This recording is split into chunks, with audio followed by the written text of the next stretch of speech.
Alus a 2,000 mag-aral ketiking Barangay Pulumbulo, Angeles City, ing tinanggap libreng school supplies lalam ning programang handog na kagamitan para sa kinabukasan.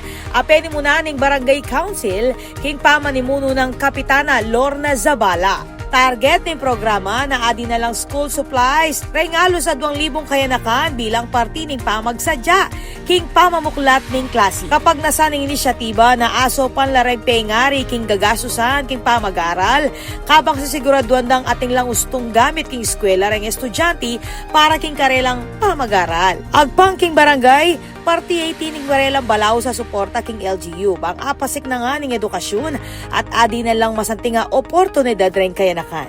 Ako po, Patricia Mamangon para king News Force Pampanga. Balitang tutuking Balen, susuyo.